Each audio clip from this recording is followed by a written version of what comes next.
ଆଜି ଆମେ ଏକ ମହାନ ପ୍ରତ୍ୟାବର୍ତ୍ତନର କାହାଣୀରେ ଆଉ ଟିକେ ଗଭୀରକୁ ଯିବା। ଭାବନ୍ତୁ, ଜଣେ ରାଜା ବହୁତ ଦିନ ପରେ ନିଜ ରାଜଧାନୀକୁ ଫେରୁଛନ୍ତି। କିନ୍ତୁ ଏ କୌଣସି ସାଧାରଣ ରାଜା ନୁହନ୍ତି, ଆଉ ଏ ରାଜଧାନୀ ବି କେବଳ ଗୋଟେ ସହର ନୁହେଁ। ଆଜି ଆମେ ଶ୍ରୀମଦ୍ ଭାଗବତରୁ ଦେଖିବା, ଯେତେବେଳେ ଭଗବାନ ଶ୍ରୀକୃଷ୍ଣ ଦ୍ୱାରକାକୁ ଫେରୁଛନ୍ତି ଆଉ ଆଉ ପୁରା ସହରଟା କେମିତି ଏକ ଜୀବନ୍ତ ଉତ୍ସବରେ ବଦଳି ଯାଉଛି। ହଁ, ଆମର ଆଜିର ଆଲୋଚନାର ଆଧାର ହେଉଛି ଶ୍ରୀମଦ୍ ଭାଗବତ ମହାପୁରାଣ, ଆଉ ବିଶେଷ କରି ପ୍ରଥମ ସ୍କନ୍ଧର ଏକାଦଶ ଓ ଦ୍ୱାଦଶ ଅଧ୍ୟାୟ। କିନ୍ତୁ ଏଠି ଗୋଟେ ବହୁତ ମଜାଦାର କଥା ଅଛି। ଆମେ କେବଳ ରାଜରାସ୍ତାରେ ସେ ଭବ୍ୟ ସ୍ୱାଗତ ଦେଖିବାନି, ବରଂ ଠିକ୍ ତା ପରେ କାହାଣୀ ଆମକୁ ଏକ ଅତ୍ୟନ୍ତ ଗୋପନୀୟ ଜାଗାକୁ ନେଇଯିବ, ଜଣେ ମାର ଗର୍ଭ ଭିତରକୁ। ଆଚ୍ଛା, ଏ ଦିଟା ଘଟଣା ତ ଦେଖିବାକୁ ପୁରା ଅଲଗା। ହଁ, ପୁରା ଅଲଗା, କିନ୍ତୁ ଏହା ଭିତରେ ଏକ ଗଭୀର ସମ୍ପର୍କ ଲୁଚି ରହିଅଛି। ଏ ବହୁତ ଆକର୍ଷଣୀୟ ଲାଗୁଛି। ମାନେ, ଗୋଟେ ପଟେ ସାମୂହିକ ଉତ୍ସବ ଆଉ ଅନ୍ୟପଟେ ଏକାନ୍ତ ବ୍ୟକ୍ତିଗତ ସୁରକ୍ଷା। ମୋତେ ଲାଗୁଛି ଆମେ ଗୋଟେ ବଡ଼ ରହସ୍ୟ ଖୋଲିବାକୁ ଯାଉଛନ୍ତି। ତେବେ ଚାଲନ୍ତୁ ଆଉ ଡେରି ନକରି ଆରମ୍ଭରୁ ହିଁ ଏହି କାହାଣୀର ଗଭୀରତାରେ ପ୍ରବେଶ କରିବା। ତେବେ କାହାଣୀର ଆରମ୍ଭ ହେଉଛି ଗୋଟିଏ ଶବ୍ଦରୁ।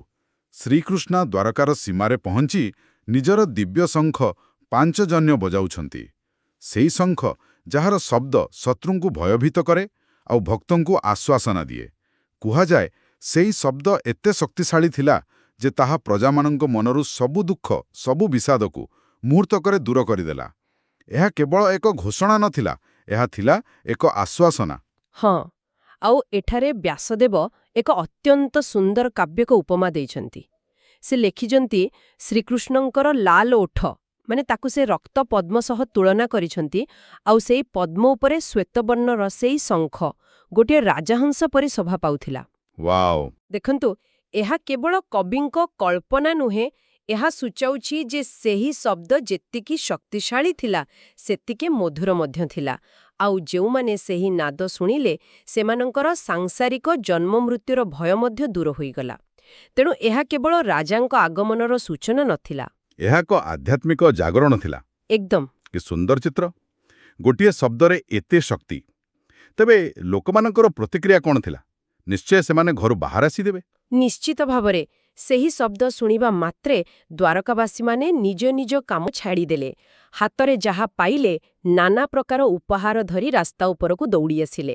ସେମାନେ କେବଳ ତାଙ୍କୁ ଦେଖିବାକୁ ଚାହୁଁନଥିଲେ, ସେମାନେ ନିଜ ହୃଦୟର କଥା କହିବାକୁ ଚାହୁଁଥିଲେ। ଆଉ ସେମାନେ କ'ଣ କହିଲେ? ସେମାନେ ଯାହା କହିଲେ, ତାହା ହିଁ ତ ଭକ୍ତ ଓ ଭଗବାନଙ୍କ ସମ୍ପର୍କର ସାର। ସେମାନେ କହିଲେ, ହେ ପ୍ରଭୁ, ଆମେ ଆପଣଙ୍କ ଚରଣରେ ସର୍ବଦା ପ୍ରଣାମ କରୁ, କାରଣ ଆପଣ ହିଁ ଆମର ମାତା, ପିତା, ସ୍ୱାମୀ, ଗୁରୁ ଆଉ ଆମର ଇଷ୍ଟଦେବତା। ସବୁକିଛି? ହଁ, ସବୁକିଛି। ଆପଣଙ୍କୁ ଛାଡ଼ି ଆମର ଆଉ କେହି ନାହିଁ। ଏହା ତ କେବଳ ସମ୍ମାନ ନୁହେଁ, ଏହା ଏକ ସମ୍ପୂର୍ଣ୍ଣ ସମର୍ପଣର ଭାବ। ଏମିତି ଲାଗୁଛି ଯେମିତି ସେମାନେ ତାଙ୍କ ବିନା ନିଜ ଅସ୍ତିତ୍ୱକୁ କଳ୍ପନା ବି କରିପାରୁନଥିଲେ। ଆପଣ ଠିକ୍ କହିଲେ। ସେମାନେ ଆହୁରି କହିଲେ, ଯେତେବେଳେ ଆପଣ ଆମକୁ ଛାଡ଼ି ହସ୍ତିନାପୁର କିମ୍ବା ମଧୁପୁର ଚାଲିଯାଆନ୍ତି, ସେତେବେଳେ ଆପଣଙ୍କୁ ନ ଦେଖି ଆମ ପାଇଁ ଗୋଟିଏ କ୍ଷଣ, ଗୋଟିଏ ଯୁଗ ପରି ଲାଗେ। ଗୋଟିଏ ଯୁଗ ପରି? ହଁ, ସେମାନଙ୍କ ପାଇଁ ଶ୍ରୀକୃଷ୍ଣ ସୂର୍ଯ୍ୟ ପରି ଥିଲେ। ଯେପରି ସୂର୍ଯ୍ୟ ବିନା ଆଖି ଥାଇ ବି କିଛି ଦେଖି ହୁଏନି, ସେହିପରି କୃଷ୍ଣଙ୍କ ବିନା ସେମାନଙ୍କ ଜୀବନ ଅନ୍ଧକାରମୟ ଥିଲା। ଏହା ହିଁ ଥିଲା ସେମାନଙ୍କର ନିର୍ଭରଶୀଳତା ଆଉ ଗଭୀର ପ୍ରେମ। ଏଇ ଭାବନାକୁ ମନରେ ରଖି ଚାଲନ୍ତୁ ଦେଖିବା ଦ୍ୱାରକାନଗରୀ କେମିତି ସଜେଇ ହୋଇଥିଲା। ମୁଁ କଳ୍ପନା କରୁଛି, ଏହା କୌଣସି ସାଧାରଣ ସାଜସଜ୍ଜା ନଥିବ। ଆଦୌ ନୁହେଁ। ଏହା ତ ଏକ ସାମୂହିକ ହୃଦୟର ପ୍ରତିଫଳନ ଥିଲା। ସହରର ପ୍ରବେଶ ପଥରେ କଦଳୀ ଗଛ, ଆମ୍ବପତ୍ରର ତୋରଣ ତିଆରି କରାଯାଇଥିଲା। ପ୍ରତିଟି ରାସ୍ତା, ପ୍ରତିଟି ଗଳିକୁ ପୁରା ସଫା କରାଯାଇ ସୁଗନ୍ଧିତ ଜଳସିଞ୍ଚନ କରାଯାଇଥିଲା। ରାସ୍ତାରେ ଫୁଲ, ଫଳ ଆଉ ଅକ୍ଷତ ବିଛାଯାଇଥିଲା। ମାନେ, ପ୍ରତ୍ୟେକ ନାଗରିକ ଏହି ପ୍ରସ୍ତୁତିରେ ଭାଗ ନେଇଥିଲେ। ହଁ, ଆଉ ତାର ପ୍ରମାଣ ହେଉଛି ପ୍ରତ୍ୟେକ ଘରର ଦ୍ୱାର ଦେଶରେ ଦହି, ଅକ୍ଷତ, ଫଳ, ଆଖୁ ଆଉ ଜଳପୂର୍ଣ୍ଣ କଳସ। ପୂର୍ଣ୍ଣକୁମ୍ଭ? ହଁ, ପୂର୍ଣ୍ଣକୁମ୍ଭ ରଖାଯାଇଥିଲା। ଏହା କେବଳ ସାଜସଜ୍ଜା ନଥିଲା, ଏହା ଶୁଭ, ସମୃଦ୍ଧି ଓ ମଙ୍ଗଳର ପ୍ରତୀକ ଥିଲା। ଏହା ଦର୍ଶାଉଥିଲା ଯେ କେବଳ ଲୋକମାନେ ନୁହେଁ, ସମ୍ପୂର୍ଣ୍ଣ ନଗରୀ ହିଁ ତାଙ୍କୁ ସ୍ୱାଗତ କରୁଥିଲା।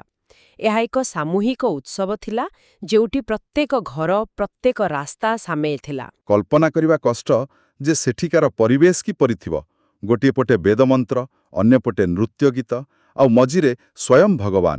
ଏହା ଏକ ସମ୍ପୂର୍ଣ୍ଣ ଇନ୍ଦ୍ରିୟଗ୍ରାହ୍ୟ ଅନୁଭୂତି ହୋଇଥିବ। ସ୍ୱାଗତ କରିବାକୁ କିଏ ସବୁ ଆସିଥିଲେ?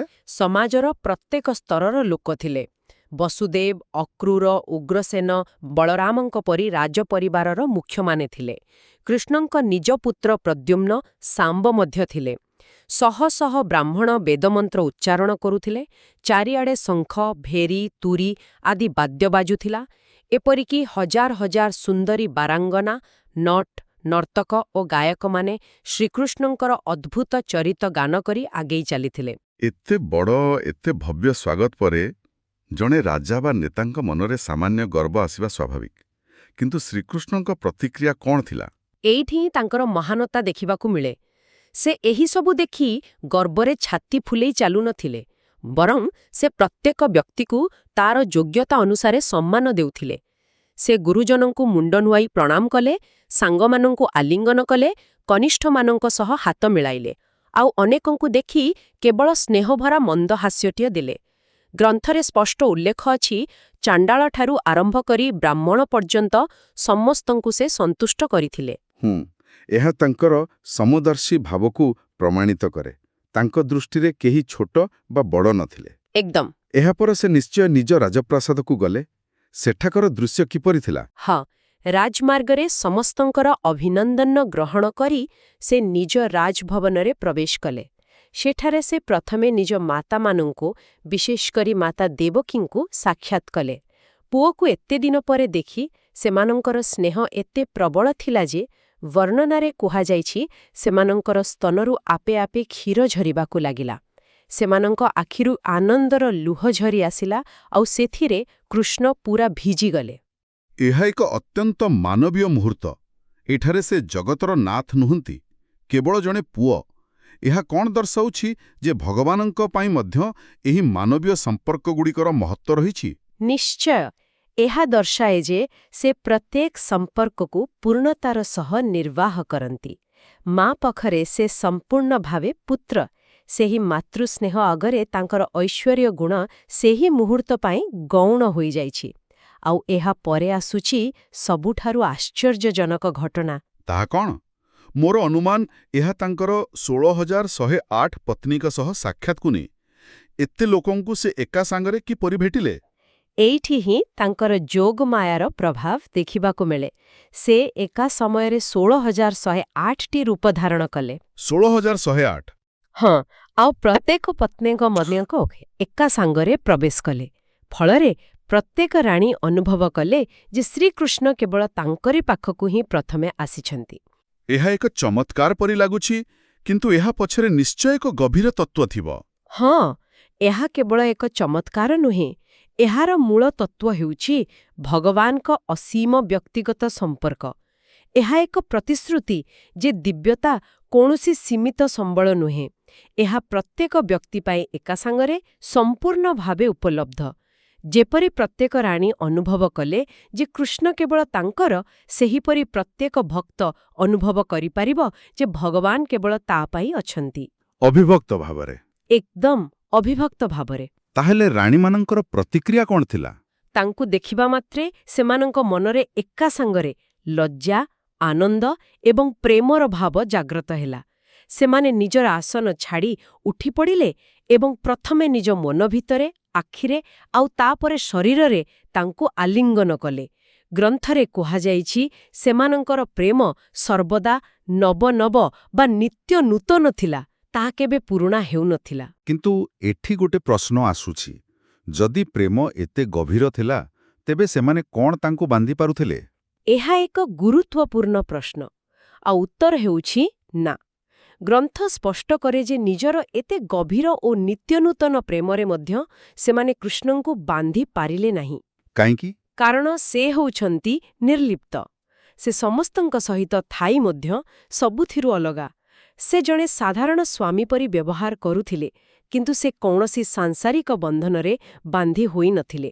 ଏହା ହିଁ ତାଙ୍କର ପରମ ବ୍ରହ୍ମ ସ୍ୱରୂପ। ତେବେ ଆମେ ଦେଖିଲେ କୃଷ୍ଣଙ୍କର ରାଜକୀୟ ଏବଂ ସାମାଜିକ ରୂପ।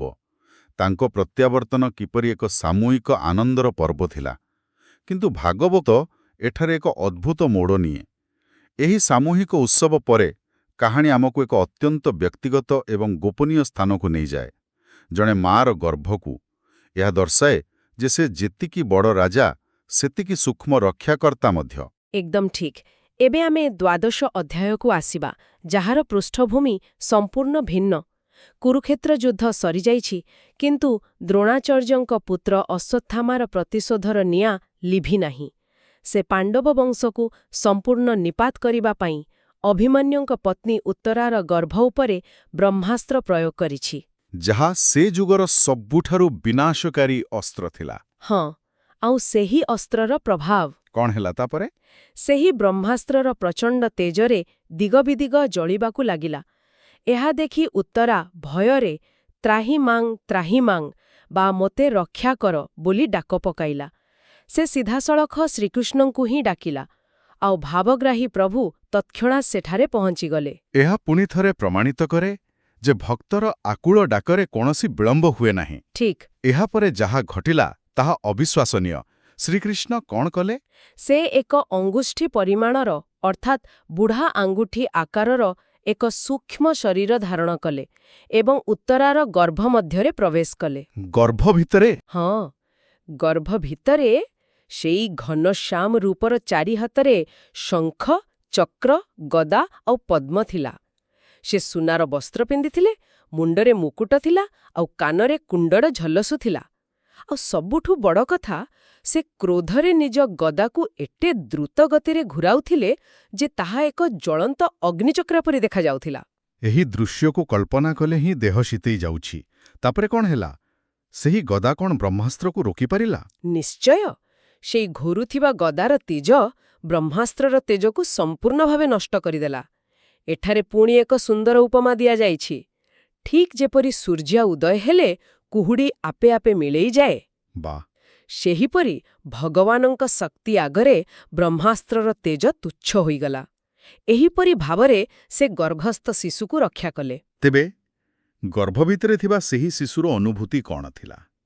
ତାର ପ୍ରଥମ ସ୍ମୃତି ହିଁ ଥିଲା ଭଗବାନଙ୍କ ଏହି ଦିବ୍ୟ ରୂପର ଦର୍ଶନ। ଏହା ହିଁ ସବୁଠୁ ଅଦ୍ଭୁତ କଥା। ଗର୍ଭରେ ଥିବା ସେହି ଶିଶୁ ଭଗବାନଙ୍କର ସେହି ଦିବ୍ୟ ରୂପକୁ ଦେଖି ଆଶ୍ଚର୍ଯ୍ୟ ହୋଇ ଚାହିଁ ରହିଥିଲା। ଏହା ଏକ ଅଦ୍ଭୁତ ସାକ୍ଷାତ ଥିଲା। ସୃଷ୍ଟିର ରକ୍ଷାକର୍ତ୍ତା ଏବଂ ଭବିଷ୍ୟତର ରାଜାଙ୍କ ମଧ୍ୟରେ ଜୀବନ ଆରମ୍ଭ ହେବା ପୂର୍ବରୁ। ଏହାପରେ ଶୁଭ ସମୟରେ ସେହି ବାଳକ ଜନ୍ମ ହେଲା, କିନ୍ତୁ ତା ନାଁ ପରୀକ୍ଷିତ ରଖାଗଲା। ପରୀକ୍ଷିତର ଅର୍ଥ ତ ଯିଏ ପରୀକ୍ଷା କରେ। ଏମିତି ଏକ ଅଜବ ନାଁ କାହିଁକି? ହଁ, ଏହା ପଛରେ ଏକ ଗଭୀର କାରଣ ଅଛି। ଜନ୍ମ ହେବା ପରଠାରୁ ସେହି ଶିଶୁଟି ଗୋଟେ ଅଜବ କାମ କରୁଥିଲା। ସେ ଯେଉଁ ବି ବ୍ୟକ୍ତିକୁ ଦେଖୁଥିଲା ତାକୁ ଏକାଗ୍ରତାର ସହ ପରୀକ୍ଷା କରୁଥିଲା। ସେ ସମସ୍ତଙ୍କ ମୁହଁକୁ ଚାହିଁ ସେହି ଦିବ୍ୟ ପୁରୁଷଙ୍କୁ ଖୋଜୁଥିଲା, ଯାହାଙ୍କୁ ସେ ଗର୍ଭରେ ଦେଖିଥିଲା। ହଁ, ଯାହାଙ୍କୁ ସେ ଗର୍ଭରେ ଦେଖିଥିଲା। ସେ ମନେ ମନେ ଭାବୁଥିଲା, ଏ କ'ଣ ସେହି ପୁରୁଷ? ବାଃ! ତେଣୁ ପରୀକ୍ଷା କରିବା ଗୁଣ ଯୋଗୁଁ ତାଙ୍କ ନାମ ହେଲା ପରୀକ୍ଷିତ। ଏହା ତ ଅଦ୍ଭୁତ କଥା। ଅର୍ଥାତ୍ ତାର ପୁରା ଜୀବନର ଉଦ୍ଦେଶ୍ୟ ଜନ୍ମ ପୂର୍ବରୁ ହିଁ ସ୍ଥିର ହୋଇଯାଇଥିଲା। ଏହା କ'ଣ ଭାଗ୍ୟ ବା ନିୟତି ବିଷୟରେ କିଛି ସୂଚାଉଛି? ଏହା ସୂଚାଉଛି ଯେ କିଛି ଗଭୀର ଆଧ୍ୟାତ୍ମିକ ଅନୁଭୂତି ଆମ ଜୀବନର ଦିଗ ନିର୍ଣ୍ଣୟ କରିପାରେ। ପରୀକ୍ଷିତଙ୍କ ପାଇଁ ତାଙ୍କ ଜୀବନ ଏକ ସନ୍ଧାନ ଥିଲା, ସେହି ରକ୍ଷାକର୍ତ୍ତାଙ୍କୁ ପୁଣିଥରେ ଖୋଜିବାର ସନ୍ଧାନ। ଆଉ ଏହି ସନ୍ଧାନ ହିଁ ତାଙ୍କୁ ପରବର୍ତ୍ତୀ ସମୟରେ ଶ୍ରୀମଦ୍ ଭାଗବତ କଥାର ମୁଖ୍ୟ ଶ୍ରୋତା କରାଇଥିଲା। ତାଙ୍କର ସେହି ଗୋଟିଏ ପ୍ରଶ୍ନରୁ ହିଁ ସମଗ୍ର ଭାଗବତର ସୃଷ୍ଟି ହୋଇଛି। ତେବେ ଏହି ଦୁଇଟି ଅଧ୍ୟାୟକୁ ଏକାଠି ଦେଖିଲେ ଆମେ କ'ଣ ଶିଖିପାରିବା? ଗୋଟିଏ ପଟେ ଦ୍ୱାରକାର ଲକ୍ଷ ଲକ୍ଷ ଲୋକଙ୍କର ଭବ୍ୟ ସ୍ୱାଗତ, ଅନ୍ୟପଟେ ଗର୍ଭ ଭିତରେ ଗୋଟିଏ ଶିଶୁର ଜୀବନ ରକ୍ଷା। ଏହି ଦୁଇଟି କ'ଣ ଗୋଟିଏ କଥା କହୁଛନ୍ତି? ହଁ, ଏ ଦୁଇଟି ଘଟଣା ଗୋଟିଏ ମୁଦ୍ରାର ଦୁଇଟି ପାର୍ଶ୍ୱ ପରି। ଏସବୁ ଭୂମିକାରେ ରାଜା, ପୁତ୍ର, ସ୍ୱାମୀ, ରକ୍ଷାକର୍ତ୍ତା ଗୋଟିଏ ସାଧାରଣ ସୂତ୍ର ହେଉଛି ବ୍ୟକ୍ତିଗତ ସମ୍ପର୍କ। 16,018 ପତ୍ନୀଙ୍କ ପାଇଁ ଏକା ସାଙ୍ଗରେ ଉପସ୍ଥିତ ହେବା ଏବଂ ଗୋଟିଏ ଶିଶୁ ପାଇଁ ଗର୍ଭ ମଧ୍ୟରେ ପ୍ରବେଶ କରିବା। ଏ ଦୁଇଟି ଘଟଣା ସେହି ଗୋଟିଏ ସତ୍ୟକୁ ପ୍ରତିପାଦିତ କରେ। ଭଗବାନଙ୍କର କରୁଣା ଏବଂ ଉପସ୍ଥିତି ଅବିଭକ୍ତ। ସେ ଯେତେବେଳେ ଆପଣଙ୍କ ସହିତ ଥାଆନ୍ତି, ସେ ସମ୍ପୂର୍ଣ୍ଣ ଭାବେ କେବଳ ଆପଣଙ୍କ ସହିତ ହିଁ ଥାଆନ୍ତି। ସେ ସମୂହରେ ଥାନ୍ତୁ କି ଏକାନ୍ତରେ? ଠିକ୍। ତେବେ ଶେଷରେ ଆମ ଶ୍ରୋତାମାନଙ୍କ ପାଇଁ ଏକ ଚିନ୍ତା କରିବାର ବିଷୟ, ପରୀକ୍ଷିତ ନିଜ ଜୀବନ ସାରା ସେହି ଦିବ୍ୟ ଚେହେରାକୁ ଖୋଜୁଥିଲେ, ଯାହାକୁ ସେ ଜନ୍ମ ପୂର୍ବରୁ ଦେଖିଥିଲେ। ଏହା ଏକ ପ୍ରଶ୍ନ ସୃଷ୍ଟି କରେ, ଆମ ଜୀବନକୁ ଗଢ଼ୁଥିବା ସେହି ଅଦୃଶ୍ୟ ଅନୁଭୂତି ବା ସ୍ମୃତିଗୁଡ଼ିକ କ'ଣ, ଯାହା ଆମ ଜୀବନର ପ୍ରକୃତ ଉଦ୍ଦେଶ୍ୟ ସ୍ଥିର କରେ? ଏକ ଗଭୀର ଅନୁଭୂତି ପରେ ଜଣେ ବ୍ୟକ୍ତି ନିଜ ଜୀବନରେ କେଉଁ ଚେହେରାକୁ ଖୋଜିଥାଏ